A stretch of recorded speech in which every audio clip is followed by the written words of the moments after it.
Let me see. So, okay. What else do we want to talk about?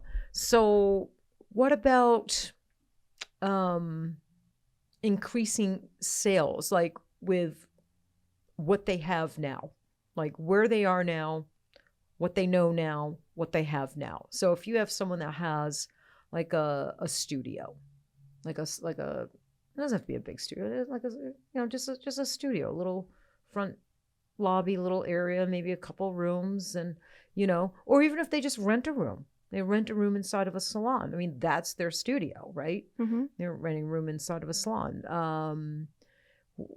What can they do to develop other revenue streams? Because I always felt it was important to have different revenue streams. So if clientele was down, and a lot of times that's down in like December, because people don't want to get stuff tattooed for the holidays. So that you have other revenues to kind of carry you through when maybe clientele bookings are low. One thing I can think of is adding some retail products. Oh, absolutely. Right, that your clients would like and buy. Yeah, and I agree. And the reason is because they're already coming in. They're already paying for a procedure. So what you're doing is you're increasing the value of each appointment that you have. Right. And that's simple. And you can leverage your relationships to figure out what your clients are going to want most. Do you want to sell extra aftercare? Do you want to sell for our estheticians out there that do both aesthetics and permanent makeup? Right. Are you carrying a skincare line? Right. Right? Yeah. There's a lot of different things that they can do. They could even have a little retail space. Yeah. You can buy a great little cabinet at like an antique store, or we have consignment stores out here in Vegas and little antique marks, and you can find cute little display cabinets and vintage looking, and if they need a little painting, you can paint them. It doesn't have to cost that much, right? And you can start out with one or two items. Absolutely. Actually, would be a good thing if someone just went, someone listening just went, that I've been thinking about that, or that's a good idea, I think I'm going to look into that. How do they know? How would they know, like, what items? Would they maybe put out an email because hopefully everybody listening has like Constant Contact, or if not, get on it. Or right? What do we call that? Like a CRM of sorts. CRM or like your of sorts. Yeah. Email marketing provider per Willow. Email marketing provider. Thank you, Willow. Where you have all your clients in an email database. So you can send out messages and announcements to your clientele, right? Which I think is a great way to keep in touch with your clients. I think once a month at least. And but maybe would that be a good way to know what, because you don't want people, I think what people get afraid of, they're going to, invest a little bit of money in retail product and then it's not going to sell. Right. So maybe a good way to ensure what you invest in is going to sell is to put out an email to your clients and ask, when they come into your studio, like what would they love to see? What would they purchase? What would they purchase? Yeah, right? Absolutely. And collect some data that way. Yeah, and don't feel bad about asking that question too, because your customers want to give you feedback. And if you have that relationship with them, they are going to be more than willing to give that information to you. Right. Yeah. Well, I think a lot of people don't engage or communicate with their client until the next time that they see them, which could be a couple of years. So a lot can happen in those 2 years. Maybe that client came and got their brows done with you and you guys laughed and you connected and, you hugged her goodbye. But now it's been 2 years. I think people might forget that connection that they felt with you in that moment if there's been a 2-year gap with no engagement, no communication. So I think it's important. So what is, but sometimes, Sarah, people don't really have you can only run so many sales. You can, I mean, I think some people think email blasts have to be all like sales, like a Mother's Day sale or 50% off on this. Can it just be once a month, like a mess, like a nice sentiment, like a beautiful message, or Absolutely. yeah, Yeah, and the reason is because the objective is to be on top of mind to your clients all the time. You want them to think about you when something comes up. They're your best salespeople. It's not you, right. right? Your clients will speak for you and your quality. So yeah, a little sentiment or a little update of, hey, this is what's going on over at the studio. Send a picture of your dog to them. Yeah, they want that connection more than ever. Yeah, or if you stumble across like a quote that really touched you. Absolutely. In some way, you could share that quote with your clients. Look, I came across this quote and it really touched me. Yeah. And I thought it might touch some of you as well. And so I wanted to share it. It could be something as simple as that. Yeah. Yeah. I agree completely. Okay. So that's one way, because you're right. You're right. Our clients are our sales force, and it's up to us to build, develop, and nurture that sales force. Absolutely. And you do it by human to human yes contact communication. Yes. Right. Yeah. And a lot of our clients I know our most loyal clients here at the studio are clients that are 50 and older, in their 50s, 60s, 70s, and 80s. Right. Those are the ones that not necessarily on Instagram, on Facebook, but they're on Facebook so they can communicate with their kids or their grandkids. They're not really perusing Facebook and clicking ads. So there's that, like that whole group of people that you may not reach if you're only posting on social media. Right. And that group of people, they end up being my favorite clients. I do right now in my career, that's my big percentage of clients is the gals that are 50 and older, and they love me. Yeah. And they're so loyal. They're loyal, and they are the sweetest ever, and they're so sassy. Taryn's clients are so sassy. They are I love them. They are sassy. I know. I don't know why. Life goals. Yeah, life goals. Well, we talk about everything. Yeah. We talk about everything. They all know, like, I'm gay, right? And yeah, and they love talking about Cat. Cat peeps in the room and says hi to him all the time. And these older ladies, they are hysterical. They are hysterical. They love to talk about sex. I bet they do. They do. I want to be a fly on the wall. It's hysterical. I'm going one of these days. I'm going to do a podcast where I talk about. I was out to dinner with some friends, a couple nights ago, and he was like, "Tell me like the funny story about a client," and I'm like, well, "Oh man, there's so many." So I ended up telling him like 3 or 4. And he was dying laughing. He could not believe his ears. And I'm like, oh, hell yeah, Will. That happened. I'm not even kidding. And he's like, you have got to do a whole podcast where you just tell these stories. Should. Client roundtable.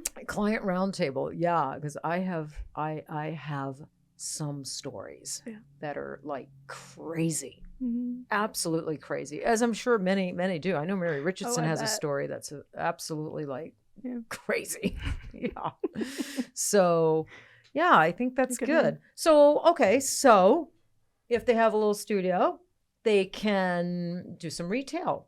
Yeah. Open up a retail space. And do some products. And believe in it. And remember, it's not about, oh, look, I've got all of this product. They're going to tell you what their pain point is. They're going to walk themselves right into it. Now, you can ask questions to be able to guide them.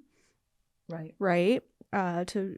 To the product, but ultimately they're going to tell you exactly what they need. And if you have it, then great. You have a solution for them. They're going to be so happy that you have it. Right.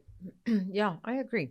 Second thing they could do is if they have extra space in their studio, they could rent that. I mean, we do. We have a big training room, and we have trainers from all over the world that come in, and they rent that space for 2, 3, 4 days, and they see their students. And so that can earn revenue. Or if you are not 100% booked, and maybe your room or your space is, empty 2 or 3 days a week. Maybe there's an artist in your area that, doesn't have a full clientele yet either. Yeah. And they can come in on a day rental or work out some type of commission or, something that works well for the both of you. And then third, they can add services, that kind of complement permanent makeup, like doing lash extensions or brow lamination. We got an artist in here that does brow lamination. And what else does Sophia do? She does brow lamination and lash lifts. Yeah. Yeah. And those are great little fill-ins when she's a little slow on the permanent makeup side. I mean, it seems like she, then she's got brow lamination clients and lash lift clients. Yeah. And they can double, right? Someone can come in for their brows, and then a few months later, after they're healed and all touched up, then they can get a lamination on top of it if they want to. Right. It's all an option. Same thing with the lash lift intent. And that can support, if you're not doing it yourself, then you can always have someone come in and do it part-time and rent out that space specifically for that. It doesn't have to just be for training or for other artists. Yeah. Right. All right. Is there anything else? What we got on our list here? I got some notes here. I think we beat sales to death. I think we're good. Beat sales to death. Yeah. I guess in summary, sales is all about believing in yourself, right? Because you're selling yourself. We are the brand. Yeah. Right? We are the brand. That's right. So, I think it's interesting. Like some people, like I opened up like Girlz Inc., right? Like, but because I didn't want to open up a studio or a business under my own name, like Taryn Darling, and a lot of people do. There's a lot of people in the industry that their brand is their name. Right. And I think I was so shy and so uncomfortable with sales. I came up with Girlz Inc. because it was a way for me to kind of hide behind it. Yeah. For quite a few years, Sarah. It was Girlz Inc. and I could kind of hide behind it until we started, the name Girlz Inc. or my name started to gain some reach, and be, a little more recognizable. And as that grew, I could no longer hide behind the name Girlz Inc. And you outgrew your own name. Kind of outgrew my own name. Yeah, it kind of happened a little unexpectedly, but it was a slow burn. Thank goodness. I mean, when I started, it was a slow burn to get to where I am now. It seems like the track from first learning PMU to being a trainer, having your own studio, and having a good name for yourself it's a lot faster nowadays. And when I was coming up, it was a lot slower. It took a lot longer to get there. And I really didn't mind that. I moved slow and I was very calculated, and I wanted to make sure I was comfortable with every move I made, and I wanted to make sure I was ready for every move that I made. Right. But I will say this. I wish I had moved faster in some areas. And so if I left our listeners today with anything, it would be to don't wait until you think you're ready, because you may never feel you're ready. And that's what probably prolonged some of my achievements. Yes, and fulfilling some of my goals is because I waited too long. I was waiting to feel ready, or maybe feel deserving, right? That's some deep stuff. Yeah. Feel deserving. That's huge. Yeah, it is huge. But that's the truth. I mean, that's the honest truth. Well, I think that's very relatable too. Right. I feel like that a lot. I'm sure that there are a lot of others that feel that way too. Yeah. So how do you push the envelope to feel deserving? I think for me, it was making sure, because, when you're building your career, when I was building my career, or any one of us building our career, whether it's clients, whether it's students, whether it's customers, you're giving a service for payment. You're taking money. You're receiving money from people. And it's a lot of money. And sometimes it's a whole lot of money for that particular person. And I took that really seriously. I think that's a big responsibility to take someone's money in return for your service.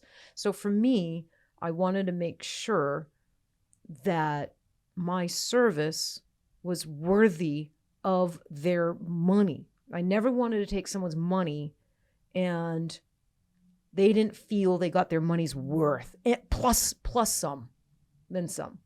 That's always, maybe it's the Virgo in me, maybe it's just the way my dad raised me, but that slowed my progress. That slowed my achieving my goals, because I would look at my classes and they just never felt full enough or good enough, or I can add this, I got to add. Do you know what I mean? So, and I still do that today. I still do that. Yes, you do. I do that today. So I guess it's both a blessing and a curse, right? It's a, yeah. I mean, really, it is a blessing, but it also can be the most awful curse too, because I'm not getting stuff done in a timely manner, or sometimes I don't end up launching anything that I've been working a year on, because then I look at it and I'm like, this is just all shit. I mean, what was I thinking? Do you know? And I'll scrap it. Yeah, I've done that. But so yeah, I guess believe in yourself and believe in what you're doing, and don't wait till you feel you're ready. Just don't wait till you feel you're ready, because when you care about what you're putting out there, you never feel ready. You never feel it's quite good enough. You always feel it could be a little better. Mm-hmm. Right? Yeah. So yeah, being brave to take that next step and execute. Yeah. Yeah. I've had to get other people that I trust that will give me the good, the bad, and the ugly to read my courses or look at what I want to launch and put out and get their opinions. And if they tell me, yeah, it's good enough, it's not just good enough, but it's great, mm-hmm. then I trust them. Right. And then they're also the ones that are going to tell me, well, I think you should add this, or I'm not sure if they're going to quite understand that. Maybe you should, so, maybe, that works for me. All right. Well, Sarah, any last words you want to? Don't forget to sell and believe in yourself. And like I said, if you don't, then work a little bit harder at it.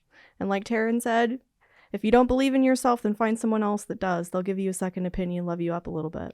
Yeah. Right? Yeah. Yeah. I said, I always say the only difference between you, and someone who has achieved their goals and you that have not is they believed in themselves. So true. And you did not. So true. And they went out and did it and got it done, and you did not. Mm-hmm. So, yeah. Absolutely. All right. Well, thanks for joining us today. I think this is a good episode. I think it's going to help a lot of people. I hope so. Yeah. Yeah. All right, guys. Thank you for tuning in today, and stay in the pursuit of happiness and stay in the pursuit of sales. We'll see you next time.